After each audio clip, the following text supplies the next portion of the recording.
అందుకే వచ్చిన ఎంబడే తక్షణమే తెలంగాణ పబ్లిక్ సర్వీస్ కమిషన్ని రద్దు చేసి ఉన్న వాళ్ళందరినీ తొలగించి యూపీఎస్సీ చైర్మన్ కలిసి, ఎందుకంటే ఇన్ని సంవత్సరాలలో ఎప్పుడు పరీక్షలు నిర్వహించినా యూపీఎస్సీ క్యాలెండర్ డేట్స్ ప్రకారము పారదర్శకంగా పరీక్షలు నిర్వహించింది. ఎప్పుడు యూపీఎస్సీ మీద ఆరోపణలు రాలేదు, నిర్వహణలో లోపాలు కనిపించలేదు. అందుకే తెలంగాణ రాష్ట్ర ప్రభుత్వం ముఖ్యమంత్రిగా నేనే స్వయంగా యూపీఎస్సీ చైర్మన్ వాళ్ళ ఆఫీస్కి వెళ్ళి కలిసి అక్కడ మన అధికారులందరినీ చీఫ్ సెక్రటరీ గారితో సహా అందరినీ తీసుకెళ్ళి అక్కడ అధికారులతో సంప్రదించి తెలంగాణ పబ్లిక్ సర్వీస్ కమిషన్ను కూడా కంప్లీట్గా పునర్వ్యవస్థీకరించి యూపీఎస్సీ తరహాలో మార్పులు చేసి ఎంబడే నోటిఫికేషన్స్ ఇచ్చినాం. ఆ నోటిఫికేషన్లో భాగంగా గ్రూప్ 1 ప్రిలిమ్స్ కంప్లీట్ చేసినాం. మెయిన్స్కి ఇప్పుడు ప్రిపేర్ అవుతున్నారు. నిన్నటి నుంచి డిఎస్సి పరీక్షలు నిర్వహించడం 11,000 పై పోస్టుల వాటి పరీక్షలు నిర్వహణ మొదలైంది. Group 2 and group 3 November and డిసెంబర్లో పరీక్షలు నిర్వహించడానికి పిల్లలు సహేతుకమైన ఆలోచనతో గ్రూప్ 2 అండ్ 3 సిలబస్ సేమ్ ఉంటుంది. మేము ఇప్పుడు డిఎస్సి పరీక్ష రాసినంబడే గ్రూప్ 1కు ప్రిపేర్ అవుతాం.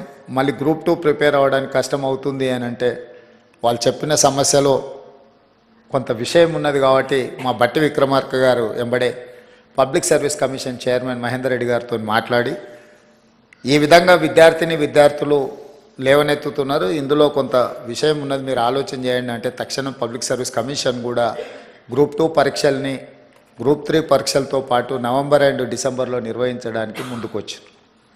నేను ఎందుకు ఇవన్నీ మీతో పంచుకుంటున్నా అంటే ఇవాళ ఈ ఎగ్జామ్స్కి అంతా ప్రిపేర్ అవుతున్నదంతా మీ సహచరులు, మీ ఏజ్ గ్రూప్, లేకపోతే మీ బంధువులో మీ ఫ్రెండ్సో, మీతో పాటు సేమ్ స్కూల్లో కాలేజీలో చదువుకున్న వాళ్ళు.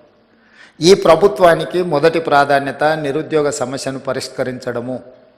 నిరుద్యోగ సమస్యను పరిష్కరించాలంటే ప్రభుత్వం మీద వాళ్ళకు విశ్వాసం, నమ్మకం ఉండాలి.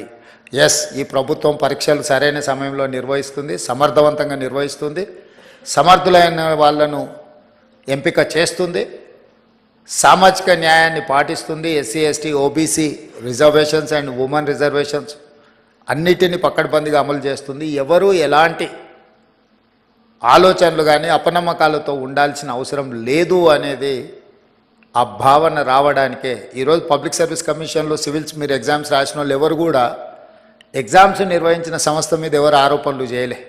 ఎందుకంటే ఆ సంస్థ మీద మీకు నమ్మకం ఉంది కాబట్టి మీ కాన్సన్ట్రేషన్ అంతా, మీ ఫోకస్ అంతా మీ ప్రిపరేషన్ మీద ఉంది. కానీ దురదృష్టవశాత్తు తెలంగాణలో గత 10 సంవత్సరాలలో ప్రతిసారి విద్యార్థులు పరీక్షలకు ప్రిపేర్ అయ్యేదానికంటే నిర్వహిస్తున్న సమస్య మీద కొట్లాడడానికి, ప్రభుత్వం మీద ఆరోపణలు చేయడానికి